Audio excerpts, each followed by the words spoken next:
Hey guys, Gaius here, and welcome to part 5 of my series going into a deep dive into Gundam Walpurgis. Let's do a quick recap of Volume 4 to get us caught up. After a heated mobile suit battle between the heroes and the traitorous agent of Anaheim, Raymond McInnes, Masahiro comes to blows with a cyber newtype turncoat who betrays the AUG on behalf of Anaheim and Raymond. Lost in another psychic resonance reveals withheld memories of Masahiro and Antonio Mannheim's past, he learns of the experiment that created him, a mysterious cloning project under the influence of Scirocco called Ambrosia, with the heroes forced to go on their own to uncover these secrets with no aid from the Federation. The crew of the Ulong is pursued by Anaheim conscripted mercenaries, chased into the ruins of Side 5. As all hope seems lost, and the agents of Anaheim move to deal the finishing blow, a mysterious mobile armor belonging to the Storm Garden Enclave of the Titans intervenes to save the AUG.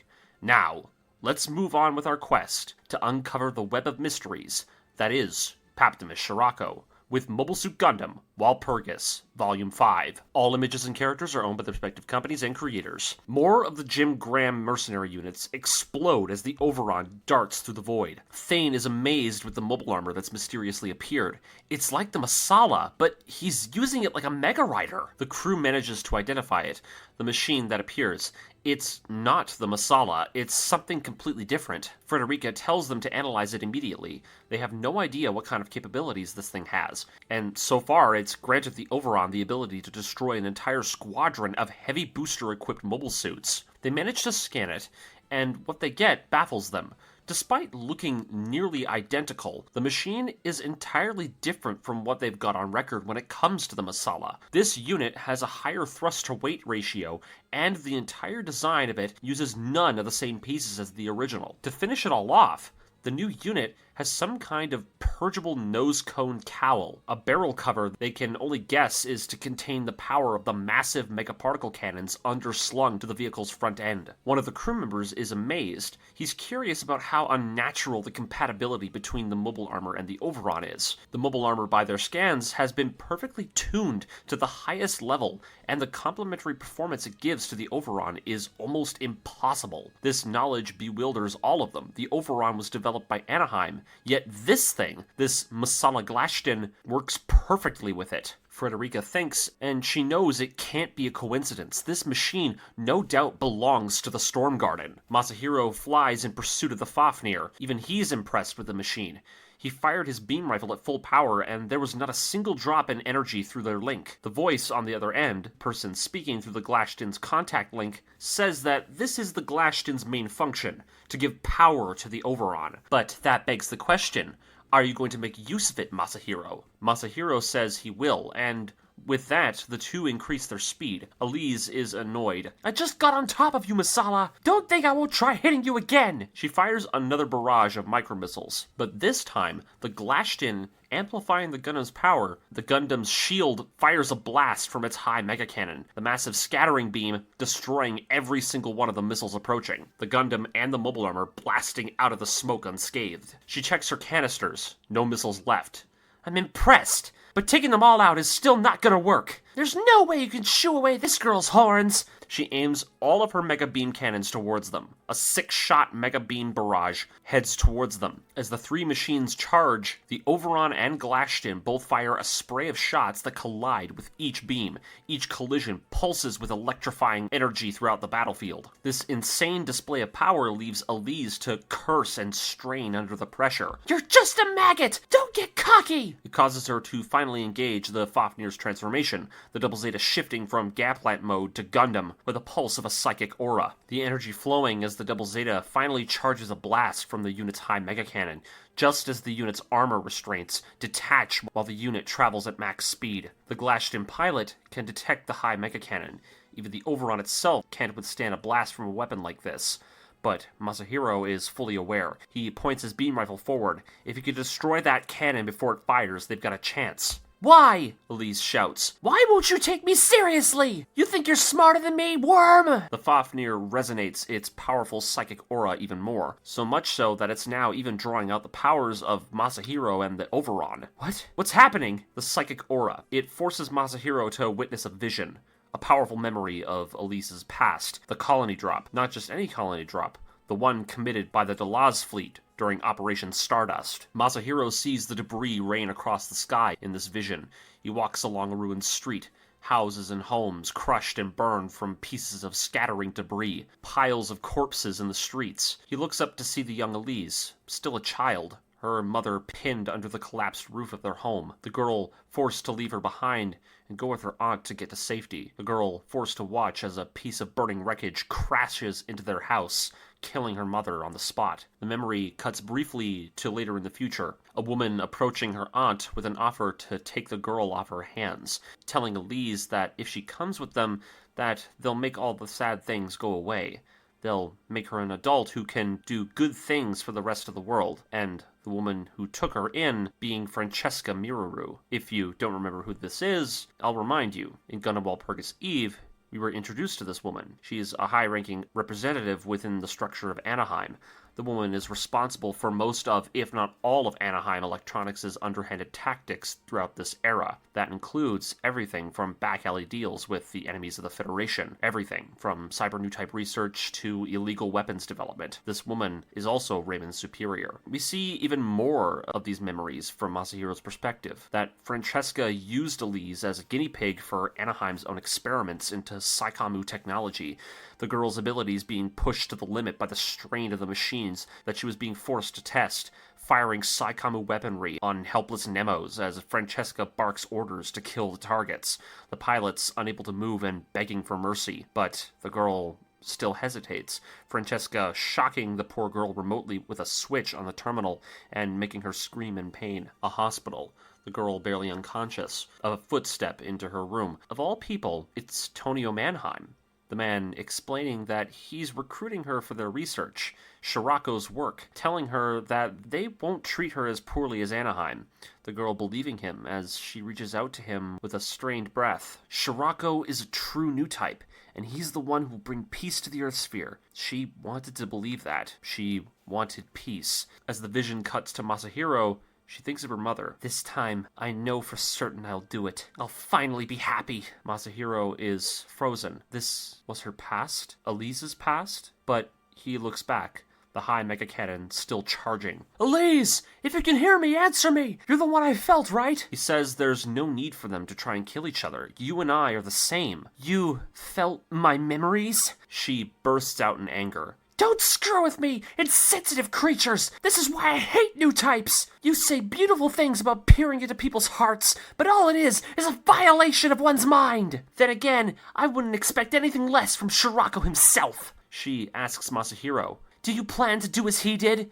Use such kind words for your own benefit? Use people like tools for your own ambition? The voice from the Glashton, though, tells him to fire. Now, while you still have a chance! But Masahiro says no. This girl, she's... all she's ever wanted was to be saved. Why are you hesitating? Shoot her! I can't. She's crying. I can't kill her. But the voice tells him to get a hold of himself. They're the enemy! She tried to sink his mothership! But the boy still hesitates, the voice trying to convince him. Scirocco would never have a dilemma like this. He would never be this stupid. It can't be helped. The voice says they'll do it for him, but to remember this, if he were in this situation, he'd pull the trigger. He still can't do it. This is my final warning. Do this and show me. Show me you have the resolve. Show me you can be her savior. And as the girl charges, ready to fire the cannons, Masahiro's hesitancy finally gives way to something fighting its way through his mind to make the decision for him. A psychic presence reaching out, grabbing hold of him, the voice from deep within his mind. It speaks only to him and him alone. Don't you understand?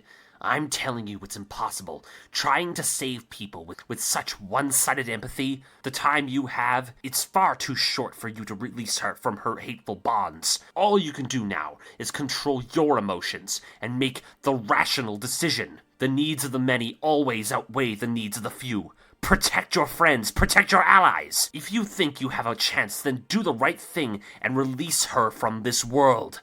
That is your purpose, is it not? The voice takes hold of his body and soul, Masahiro's heart falling into darkness. But as that void thinks it's claimed him, Masahiro finally makes a choice. I'm not Scirocco! He leaps off of the mobile armor, kicking the machine away as he jets off towards the Fafnir alone. He unequips his rifle, attaching it to his backpack, the Gundam reaching out with an open hand as Masahiro opens his cockpit. He shouts to the girl, "Elise, look at me! Can't you see I'm being serious? Come with me!" The girl grins. "Are you stupid? I'll turn you into dust!" She pulls the trigger on the high mega cannon. Shit! But within a fraction of a second, the Overon's grimoire resonates. The psychic aura latches hold of the Fafnir, attempting to restrain the double Zeta, the girl struggling with the controls. Finally, as the power overloads, the Fafnir's firing mechanism is held back, the energy overloading the high mega cannon and causing the Fafnir's head to explode from the inside out. A flash. Elise pulls the ejection lever as the cannon's backfiring energy causes a chain reaction within the Fafnir, the flinging of the pilot's seat sending her flying as the unit's fried high mega cannon leaves the machine a smoking wreck. Masahiro sees her pilot's seat as a distant glint. He races in to catch her, the girl left afraid as she witnesses the Fafnir drift away from her. As she reaches out, she feels Masahiro grab hold of her, the young man climbing out of the cockpit just to grab her by the hand. Why? Why did you save me? I'm your enemy! But Masahiro says, though, that he's not a soldier or Scirocco. What's the matter with saving another life? The two left hanging from the Over.ON as the chapter ends.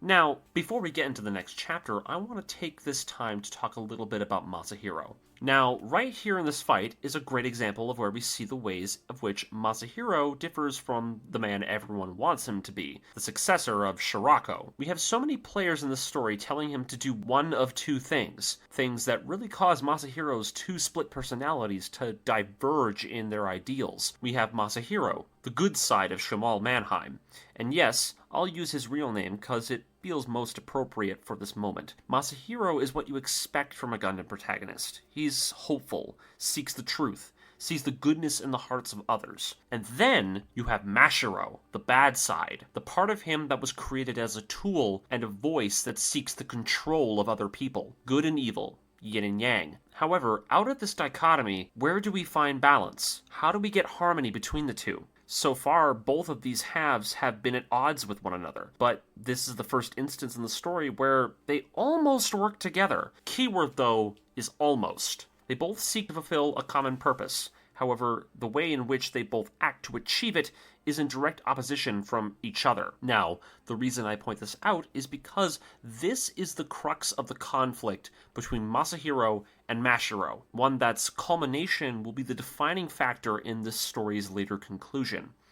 Just note right now that this transformation is beginning to happen, and hopefully, with this change, we get an answer to the biggest question we have when it comes to this story's protagonist. Who was, and who truly is, Shamal Mannheim. As the next chapter begins, we get a flashback to 2 weeks prior to the events of our story, the events that led to Fiorina's initial possession of the Over.ON. Sarana Karn's expedition team finds the remains of a sunken Columbus Kai carrier adrift in the void of space. The ID code matches their intel, one of the Zeon pilots having an injured Fiorina tied up inside of their cockpit. Do you really think this girl is going to be able to help us? She's barely conscious. They enter through a melted hole in the ship's hull, one of the pilots shoving her into the ship's broken hallways. At this time, in order to use her for what they need, Fiorina has been pumped up with cyber newtype control drugs, the girl in a daze as the soldiers use her as a means of finding their target, like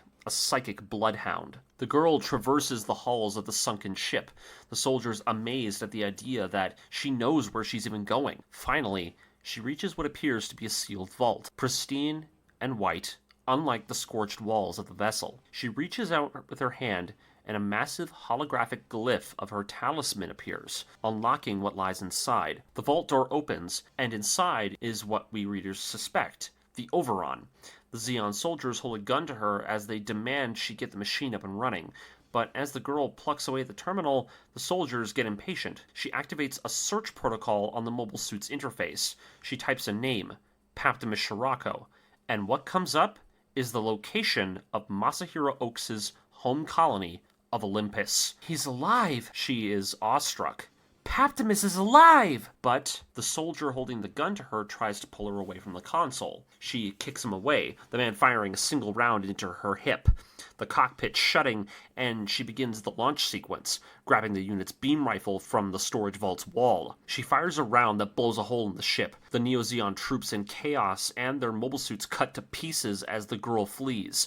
As this memory fades, we see that Fiorina can sense the conflict within Masahiro and the Fafnir, the fight happening miles away from them. The voice, the dark presence of Masahiro, but that voice tries to connect to her. She awakes from her own nightmare. She looks around, and it turns out she's tied up and laying in the center of the throne room of Hamon's flagship, the Sautelon. She turns to see the woman sitting atop her throne next to Enardo. "You must have had a bad dream," Hamon says. "You look as if you were in pain." The girl is shocked to see her. "Hamon Karn, she's alive?" Hamon sees she's hurting. "You don't look well. I can give you medicine to take the edge off." However, Fiorina is quick to refuse. "You can't control me with drugs. You must remember from before that they have no effect on me." But Hamon doesn't seem to care. She carries a ceremonial rapier in her hand. She unsheathes it and points the tip towards the girl. "And you stole the grimoire because of that. You killed a great number of my men. My stomach boils at the thought." Fiorina then asks what she plans to do with her.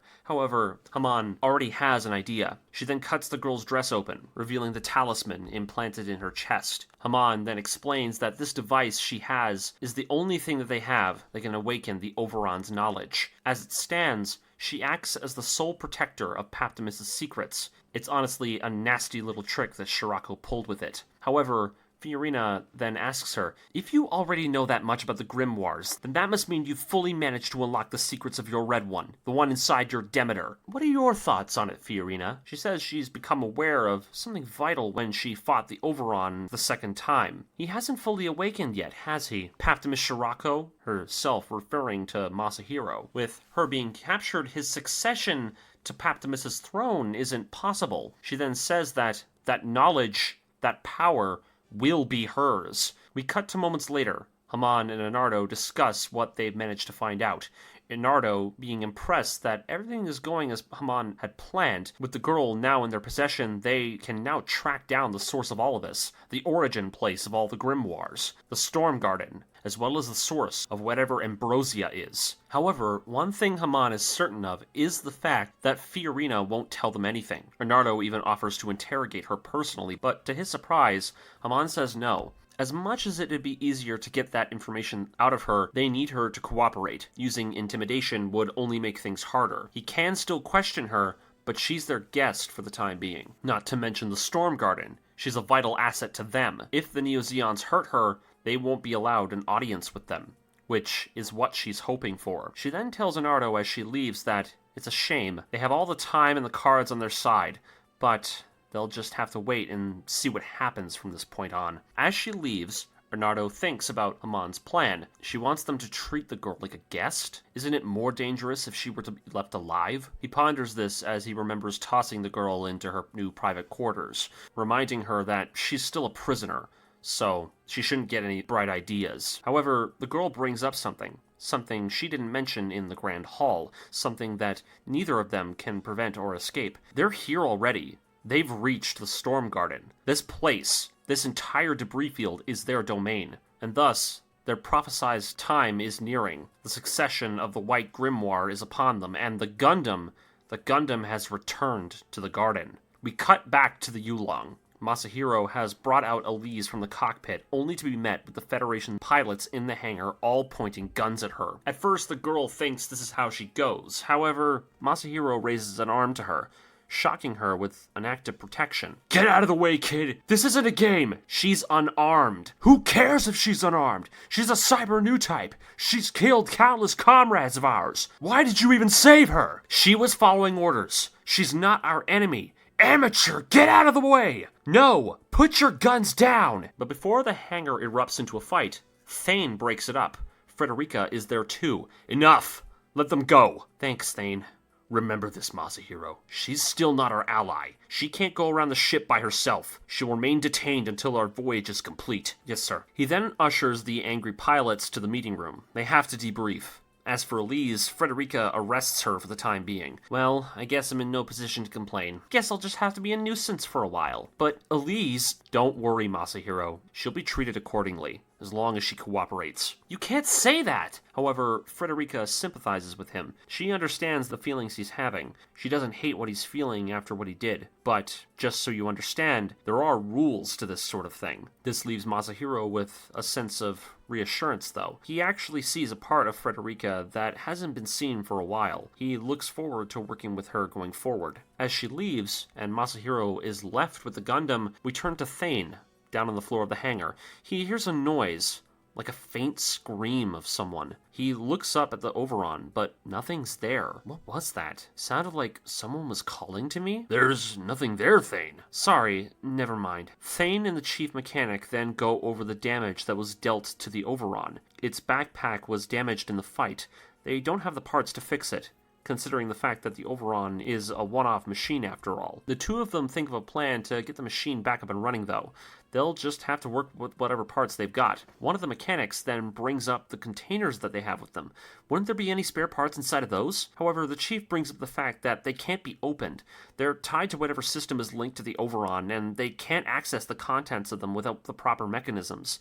To us, the reader, that mechanism is, of course, Fiorina, who is currently captured, as her talisman is the very thing that's linking the containers to the system. The chief then orders the mechanics to get to work on the Overon's combat data. Thane then thinks about those containers. It's like Pandora. I have a feeling that there isn't anything good inside of those. As one of the mechanics reaches the Overon's cockpit, he's startled as he sees Masahiro sitting in the cockpit. The one thing I'm going to point out at this second is the way that Masahiro is framed. For some reason, his eyes aren't being shown. As we had left him, with that last moment with Frederica, it was almost as if a shadow were creeping up on him from inside the Overon itself. The mechanic gets startled, but he immediately calms down and tells Masahiro that you can go get some rest for the time being. Masahiro saying, sure, I'll go get some. We cut to inside the ship's brig. Elise thinks about what Masahiro said to her. He's not Scirocco. He's no soldier. Then why? Why did he help her? A thought clicks in her mind. Why am I thinking this hard about him? She thinks everything he said was just childish mumbo-jumbo. However, the thought still lingers. Where is he then? Where is the real Scirocco? No matter if he is or he isn't. If I kill him, then I'll have finished my mission. The door unlocks. Frederica enters the room. She asks her if she and her can talk, the girl giving a glare of annoyance. Do I have a choice? However, Frederica just wants to ask her some questions. The grimoire, the Overon, Ambrosia, the Storm Garden. What do you know? Tell us, and we might be able to save some lives. The girl snidely smirks. But if I do so by force, I would be probably as dead as the Commodore. That is, if you answer my questions honestly. She wants to believe that Masahiro saved her for a reason. However, the girl is quick to make note that all she's doing is owing people. She warns her about trying to convince her of anything. Elise then asks her, where's my suit? Where's the Fafnir? But Frederica says that they couldn't recover it in all that chaos, which leaves Elise to laugh at the obvious mistake they've made by leaving it. If they didn't take it, then Raymond has already recovered it. The man will do whatever it takes to find the secrets that Scirocco buried. Originally, Raymond had the Fafnir built as a means of convincing the Commodore towards his cause, but Frederica asks about the thing that makes it so special. What exactly is a grimoire? Specifically hers. Elise then explains it to her, at least the amount that she knows. A grimoire is a biosensor, but only on the surface. However, what's underneath is the thing that Elise doesn't really know, but it must be something big. A grimoire is said to be a tome of magic. A book. Could there be something written down somewhere what these things are? However, Elise then gives her a nudge. The Commodore and Haman are using the grimoires for the sake of their own wars, but Tonio is the only person who knows the truth about them, and he's specifically the one who hid the information they need inside the system. Alarms blare on the bridge. The officer at the radar terminal sees something just outside their range. However, due to its proximity, they can't identify what type of ship it is. There's too many Minovsky particles floating around for them to get a clear reading. It's probably just that mercenary ship tailing them. They've captured their main pilot. They don't have any other choice but to keep following them. One of the officers looks over and is confused by what he sees. Did someone leave the door open? Probably just a glitch with the sensor. We'll have maintenance take a look at it. But as we pan into the hall, we see someone who appears to be Masahiro going into the elevator. We turn to the hangar. The mechanics have managed to fix the backpack. Masahiro in his pilot suit, heading towards it. Masahiro? Really? He's gonna test the machine already? I don't know. He's acting weird. But as their confusion grows, the hangar crew are stunned. The Overon reaches out, its finger disconnecting and firing bird lime at the mechanics. Jaco! The young mechanic bleeding as the sealant shotgun blasts him to the wall. Masahiro, what is this? I'm sorry, Lieutenant Thane. You've helped me more times than I can count. However, this is goodbye. And with that being said, Masahiro takes full control of the Overon, blasting out of the hangar before anyone can even stop him. As we begin the next chapter, we cut to a short while later. The hangar of the Ulong is readying its suits to pursue. Has the BST booster been installed? We're not done yet. The thing hasn't been properly aligned yet. Just hurry! Thane gets hit in the head, the chief throwing a snack at his face as he tries to get him to just calm down. Don't get carried away. Yeah, you're right. That's what you told me. Thane apologizes. He asks about Jaco. The young mechanic is alive, however, when Masahiro broke free of the hangar, he was caught in the decompression that the hangar suffered, worsening his injuries. I'm sorry. If only I had been faster. It wasn't your fault. It was Masahiro, the kid. It's so strange. Out of nowhere, he just up and realized whatever dark nature was hiding inside of him. It doesn't make any sense. However, Thane remembers something different. When he looked up at the Overon before Masahiro stole the machine, he looked into the face of Masahiro and didn't see the same look. He doesn't have the proof yet, but something about this sudden betrayal all of a sudden just feels so off. We turn to the hangar. The Zeta is finally finished. Thane requests to head out. Frederica, though, is hesitant. She doesn't want to ask him to do anything he doesn't want to. If Masahiro has refused to come back, he shouldn't have to be the one who has to go out and bring him back every time. But Thane says it's okay. He'll take care of it.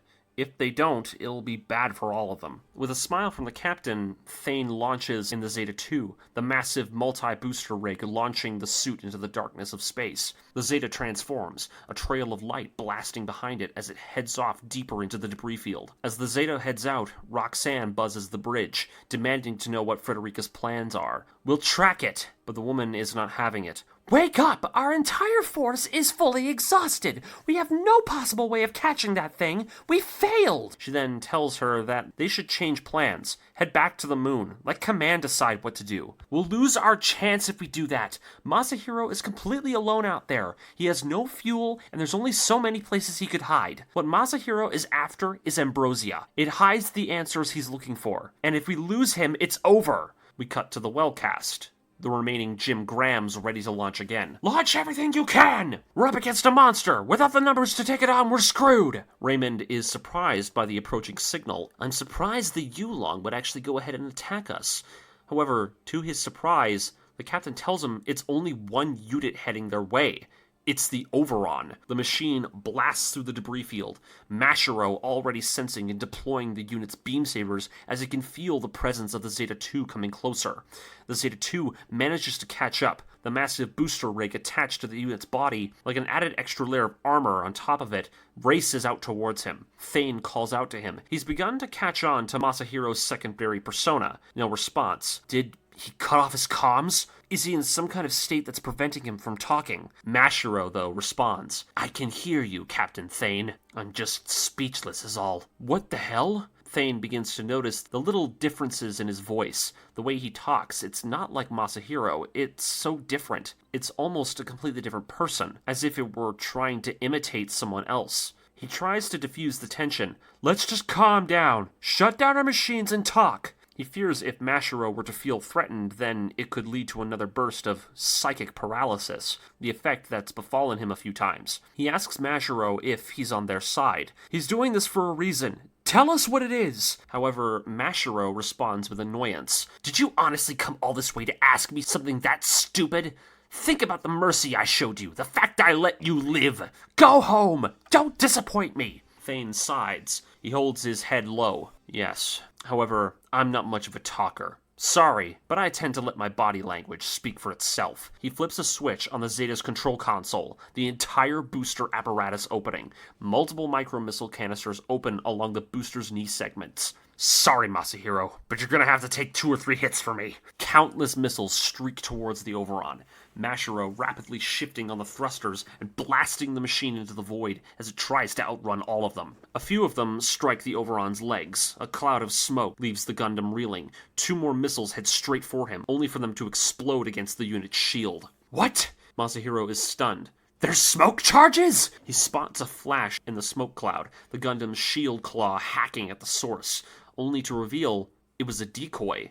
The Zeta 2's back booster had been detached. I've got you! Thane dives in from above, grabbing hold of the Overon, the Gundam's paralysis aura locking the Zeta in place as it bear hugs the Gundam. Idiot! Think you're so smart, huh? I was counting on it! With the Zeta 2 frozen in place while holding the Gundam down, there's nowhere for the Overon to go. There should be no way for the unit to get out either. Give up, Masahiro! I've got 4 more boosters just like this one! Even if your suit is a monster, there's no way you can win against them! The Zeta 2 blasting through the void as it grabs hold of the Overon. Come back to your senses! We're going back to the Ulong!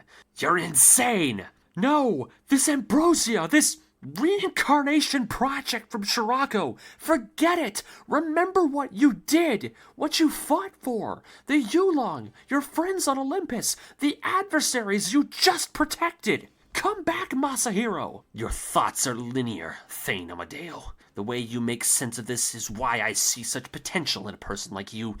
Even if what you're saying is preferable, I cannot deny my destiny. The time is nearly upon me.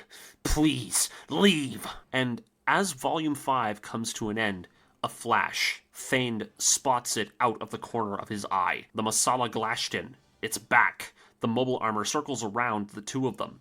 As the machine draws close to the both of them, suddenly, out of nowhere, the Masala Glashtin's boosters detach, the massive pylons blasting in from behind and docking with the sides of the Overon's backpack. 2 massive arms then detach from the connected boosters, a pair of Masala-style claw arms activating and ready to pry the frozen Zeta off the Overon. And that is the end of this volume. We're officially halfway through. 5 down, 5 to go. Not much for me to talk about when it comes to this volume. However, the plot thickens as we get closer to the heart of the Storm Garden, which, with the Masala making its return and showing us more of the cards the Overon has up its sleeve, the fact we see the Masala Glashtin reveal a pair of Masala arms for the Overon to use is pretty reminiscent of something like the Hazel Gigantic arms, which I think is a fun little nod. But anyways, that'll be it for this video. Tune in next time where we go into Volume 6 of Gundam Walpurgis as we enter the second half of our journey. Remember to like, comment, and subscribe. Turn on notifications to make sure you're caught up with this series. And this is Gaia Gaius, signing off. Later.